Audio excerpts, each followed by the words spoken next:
ನಾಳೆ ಬಹುಶಃ ಮೀಟಿಂಗ್ ಆಗುತ್ತೆ ದೆಹಲಿಯಲ್ಲಿ. ಮುಖ್ಯಮಂತ್ರಿಗಳನ್ನ ಕರೆದಿದ್ದಾರೆ ದೆಹಲಿಗೆ. ನಾಳೆ ಚರ್ಚೆ ಆಗುತ್ತೆ. ಬಹುಶಃ ನಾಡ್ದು ಅಷ್ಟರಲ್ಲಿ ಎಲ್ಲನೂ ಒಂದು ಕ್ಲಾರಿಟಿ ಬರ್ತದೆ.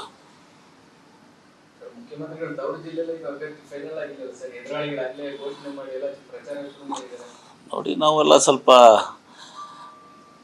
ಅಳದು ತೂಗಿ ಮಾಡಬೇಕಾಗ್ತದೆ. ಭಾಳಷ್ಟು ಜನ ಇದ್ದಾರೆ, ಅಭ್ಯರ್ಥಿಗಳಿಲ್ಲ ಅಂತಾರೆ. 4-5 ಜನ ಇವತ್ತು ಅಭ್ಯರ್ಥಿಗಳಿದ್ದಾರೆ. ನಮ್ಮ ಕಡೆ ನಿನ್ನೆ ಒಬ್ರು ಯಾರೋ ಬಂದಿದ್ರು, ಇವ್ರನ್ನ ಕೊಟ್ಟರೆ ಭಾಳ ಸೂಕ್ತ ಆಗ್ತದೆ ಅಂಥೇಳಿ. ಹೊಸ ಅಭ್ಯರ್ಥಿ ಅದು. ಆಯ್ತಪ್ಪ, ಮಾತಾಡೋಣ ಅಂತ ಹೇಳಿದ್ವಿ. ಸೊ ಹೀಗಾಗಿ ಬಹುಶಃ ಈಗ ಗೊತ್ತಾಗ ನಾಳೆ ನಾಡ್ದು ಫೈನಲ್ ಆಗುತ್ತೆ.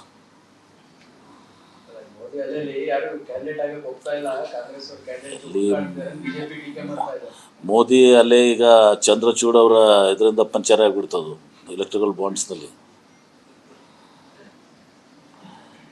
ಈಗ ಅವರೇನು ಒಂದು ಮಾರಲ್ ಸ್ಟ್ಯಾಂಡ್ ತಗೋತಾ ಇದ್ರು. ಪರಿವಾರ, ನಾ ಖಾऊंगा ನಾ ಖಾನೆ दूंगा, ಭ್ರಷ್ಟಾಚಾರ ಬಗ್ಗೆ ಮಾತನಾಡ್ತಾ ಇದ್ರು. ಈ ಎಲೆಕ್ಟ್ರಲ್ ಬಾಂಡ್ಸು ಇವತ್ತು ಸುಪ್ರೀಂ ಕೋರ್ಟ್ ಇವತ್ತೊಂದು ಇದನ್ನು ನಿರ್ಣಯ ಮಾಡಿದ್ದಾರೆ. ಅದರಲ್ಲಿ ಏನು ತೋರಿಸ್ತದೆ? ಒಂದು ರೇಡ್ ಆದಮೇಲೆ ಎಲೆಕ್ಟ್ರಿಕಲ್ ಬಾಂಡ್ಸ್ ಬರ್ತದೆ, ಇನ್ನೊಂದು ಕಾಂಟ್ರಾಕ್ಟ್ಸ್ ಕೊಟ್ಟ ಮೇಲೆ ಎಲೆಕ್ಟ್ರಿಕ್ ಬಾಂಡ್ಸ್ ಕೊಡ್ತಾರೆ. ಮತ್ತು ಇದೇನು ಲಿಂಕ್ ಏನು ತೋರಿಸ್ತದೆ? ಅದು ಈ ಲಿಂಕ್ ಇವತ್ತೊಂದು ದಿವಸ ಭ್ರಷ್ಟಾಚಾರ ಕಡೆಗೆ ರೇಡ್ ಆದಮೇಲೆ ಆ ರೇಡ್ನವ್ರನ್ನ ಹೆದರಿಸಿ ದುಡ್ಡು ತೊಗೊಂಡಿದ್ದೀರಿ, ಅವ್ರಿಗೆ ನಾಳೆ ಮುಕ್ತ ಮಾಡ್ತೀವಿ ಅಂಥೇಳಿ ದುಡ್ಡು ತೊಗೊಂಡಿದ್ದೀರಿ. ಆಮೇಲೆ ಕಾಂಟ್ರಾಕ್ಟ್ ಕೊಟ್ಮೇಲೆ ಕಾಂಟ್ರಾಕ್ಟ್ ಪೇಮೆಂಟ್ ಆಗಿದೆ.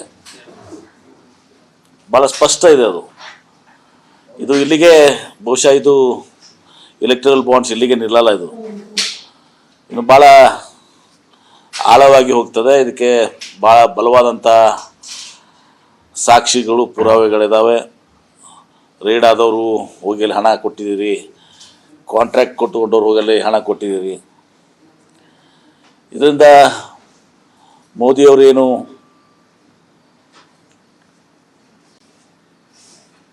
ತಮ್ಮದೇ ಆದ ಒಂದು ಇಮೇಜನ್ನು ಪೋಸ್ ಮಾಡ್ತಾ ಇದ್ರು, ಆ ಇಮೇಜ್ ಇವತ್ತೊಂದು ದಿವಸ ಸಂಪೂರ್ಣವಾಗಿ ಮಕ್ಕುವಾಡ ಕಳಿಸಿ ಬಿದ್ದುಬಿಟ್ಟಿದೆ ಈಗ. ಹೀಗಾಗಿ ಜನತೆ ಇದನ್ನು ಅರ್ಥಕೊಳ್ಬೇಕು ಅಂತೇಳಿ ನಾವು ಬಯಸಿದ್ದೀವಿ.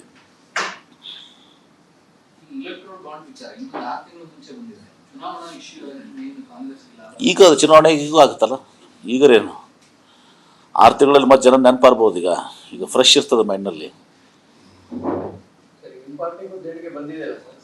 ನಾವು ಅಧಿಕಾರ ನಮ್ಮ ಪಾರ್ಟಿಗೆ ದೇಣಿಗೆ ಬಂದರು. ನಾವೇನು ನಮ್ಮ ಹತ್ರ ಏನು ಇಡಿ ಇಲ್ಲ, IT ಇಲ್ಲ, ನಾವೇನು ಸರ್ಕಾರದಲ್ಲಿಲ್ಲ. ನಾವು ಯಾವ ರೀತಿ ನ್ಯಾಚುರಲ್ ಆಗಿ ಕೊಡಬೇಕಪ್ಪ, ಅದಕ್ಕೂ ಕಾಂಗ್ರೆಸ್ ಪಕ್ಷಕ್ಕೆ ಕೊಟ್ಟಿದ್ದಾರೆ. ನಾವು ಕೇಂದ್ರ ಸರ್ಕಾರದಾಗ ಅಧಿಕಾರ ಇಲ್ಲ, ಅಥವಾ ನಮ್ಮ ಹತ್ರ ಏನು ED, CBI, IT ನಮ್ಮ ಹತ್ರ ಇಲ್ಲ. ಇದು ಡಿಫ್ರೆನ್ಸ್. ಅದು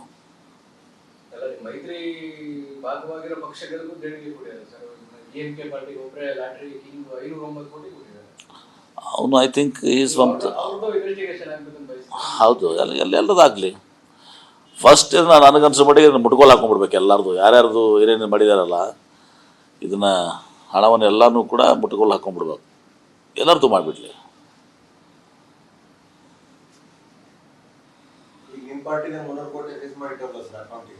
ಆಯಿತು, ಮಾಡಲಿ, ಅವ್ರದ್ದು ಮಾಡಲಿ, ನಮ್ಮದು ಮಾಡಲಿ, ಎಂಟೈರ್ದು ಮಾಡಿಬಿಡ್ಲಿ. ಎಲ್ಲ ಏನೇನು ಇದೆಯಲ್ಲ ಇನ್ಕ್ಲೂಡಿಂಗ್ ಎಲ್ಲನೂ ವಸೂಲಿ ಮಾಡಲಿ. ಯಾಕಂದರೆ ಈ ಪಾರದರ್ಶಕತ್ವ ಇಲ್ಲ. ಎಲೆಕ್ಟ್ರಿಕಲ್ ಬಾಂಡ್ಸು ನಾವು ತಿಳ್ಕೊಂಡಿದ್ವಿ, ಇದರಿಂದ ಚುನಾವಣೆಯಲ್ಲಿ ಸುಧಾರಣೆ ಬರ್ತದೆ, ಪಾರದರ್ಶಕವಾಗಿ ಆಗ್ತದೆ, ಈ ಭ್ರಷ್ಟಾಚಾರ ಕಡಿಮೆ ಆಗ್ತದೆ, ಈ ಹಣ ಇವತ್ತು ಖರ್ಚಾಗೋದಂತೂ ಸತ್ಯ. ಇದು ಅದನ್ನು ಪಕ್ಷಗಳು ಏನು ಮಾಡ್ತವೆ, ಅದನ್ನು ಒಂದು ಸ್ಟ್ರೀಮ್ಲೈನ್ ಮಾಡಬೇಕು, ಪಾರದರ್ಶಕವಾಗಿ ಮಾಡಬೇಕು ಅಂಥೇಳಿ ಈ ಎಲೆಕ್ಟ್ರಿಕಲ್ ಬಾಂಡ್ಸ್ ಇವತ್ತಿನ ದಿವಸ ಉದ್ದೇಶ ಹೊಂದಿತ್ತು.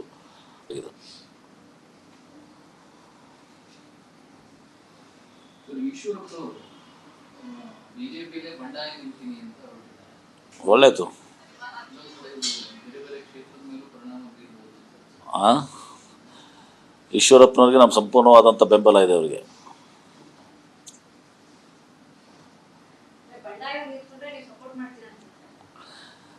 ಈಶ್ವರಪ್ಪ ಪಾಪ ಅವ್ರಿಗೆ ಅನ್ಯಾಯ ಆಗಿದೆ, ಹಿರಿಯರಿದ್ದಾರೆ ಅವರು ಕೂಡ.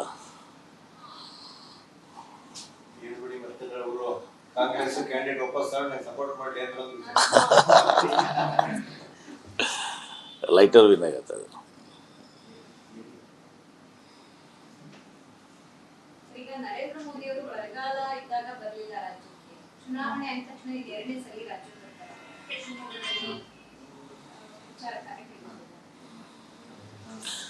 ಅವರು ಯಾವಾಗಲೂ ಬಂದಿಲ್ಲ. ಮನಮೋಹನ್ ಸಿಂಗ್ ಅವರಿದ್ದಾಗ ನಿಮ್ಗೆ ಗೊತ್ತಿದೆ, ಯಾವುದೇ ಒಂದು ವಿಪತ್ತು ಬಂದಾಗ, ಅದು ಪ್ರವಾಹ ಇರಲಿ, ಬರಗಾಲ ಇರಲಿ, ಇವತ್ತೊಂದು ದಿವಸ ಅವ್ರು ಬಂದು ಹೋಗುವಂಥ ಒಂದು ಕಳಕಳಿ ಅವ್ರ ಹತ್ತಿತ್ತು. ಆ ಸೌಜನ್ಯ ಕಳಕಳಿ ಇವತ್ತೊಂದು ದಿವಸ ಮೋದಿಯವ್ರ ಹತ್ರ ಕಾಣೋದಿಲ್ಲ ನಾವು.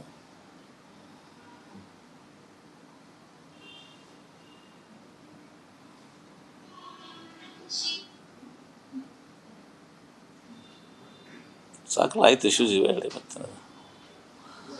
ಥ್ಯಾಂಕ್ ಯು, ಧನ್ಯವಾದಗಳು. ಚಾ ಕುಡ್ರಿ, ಟೀ ಕಾಫಿ.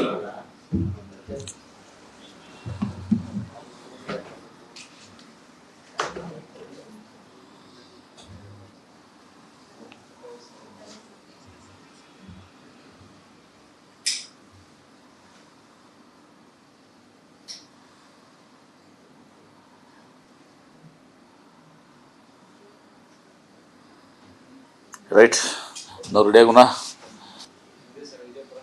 ಹಾಂ, ಇನ್ನು ಬಾಗಲಕೋಟೆ ಫೈನಲ್ ಆಗಿಲ್ಲ. ಬಿಜಾಪುರದ ಡಿಕ್ಲೇರ್ ಆಗಿದೆಲ್ಲ. ಹಾಂ, ಚೆನ್ನಾಗಿದೆ, ಈಕ್ವಲ್ ಫೈಟ್ ಇದೆ. ಅಲ್ಗೂರು, ಜಿಗ್ಜಿನ್ಗಿ,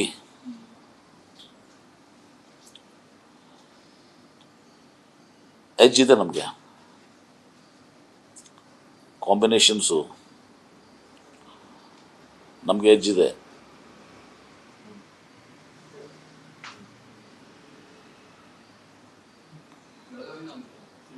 ಆಗಿಲ್ಲ ಏನು ಬಿಡಿ, ಅದೇನಿದೆ ಮಾತಾಡಿ. ಏನು ನಾವೇನು ಮಾತಾಡ್ತೀವ ಏನು ಸಡ್ರ? ಸರಿ, ಎಲ್ಲಿ? ಬಿಜಾಪುರ. ನಮ್ಮಲ್ಲಿ ನಿಭಾಯಿಸಿದ್ದೀವಿ, ನಮ್ಮಲ್ಲಿ ಅಂಥದ್ದೇನು ಪ್ರಾಬ್ಲಮ್ ಇಲ್ಲ. ನಾನು ಇರಿಗೇಷನ್ ಮಿನಿಸ್ಟ್ರಿದಾಗ ನೆಟ್ವರ್ಕ್ ಮಾಡಿದ್ದೀವಲ್ಲ, ಆ ನೆಟ್ವರ್ಕ್ ಮೂಲಕ ಎಲ್ಲ ಕಡೆ ಕೆರೆಗಳಿಗೆ ಇದಕ್ಕೆ ನೀರು ಕೊಟ್ಟಿದ್ದೀವಿ. ಒಂದು ಕಾಲದಲ್ಲಿ ನಾವು 711 ಟ್ಯಾಂಕರ್ ಹಚ್ಚಬೇಕಾಗಿತ್ತು, ಈಗ ಬರೀ 38 ಟ್ಯಾಂಕರ್ಸು. ಇನ್ನೊಂದು 15 ಕೆರೆಗಳಿದಾವೆ, ಆ ಕೆರೆಗಳು ತುಂಬ ಕೆಲಸ ನಡೆದಿದೆ, ಈಗ ಮುಗಿತದೆ 3 ತಿಂಗಳಲ್ಲಿ. ನೆಕ್ಸ್ಟ್ ಇಯರ್ದಿಂದ ಬಾರ ಒಂದು 10-15 ಅಷ್ಟೇ ಉಳಿತವೆ. ಸ್ವಲ್ಪ ಏನಾದ್ರು ಮಾಡಿದ್ದೀವಿ ಅಷ್ಟೇ.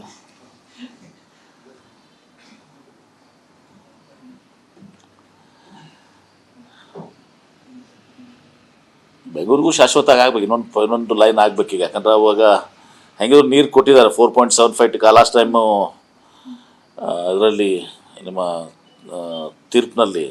ನಮಗೆ 4.78 TMC ಇಂಟು ಕನ್ಸಂಪ್ಟಿವ್ ಯೂಸ್ ಅಂದರೆ ಅದು 28-30 TMC ಆಗುತ್ತದು.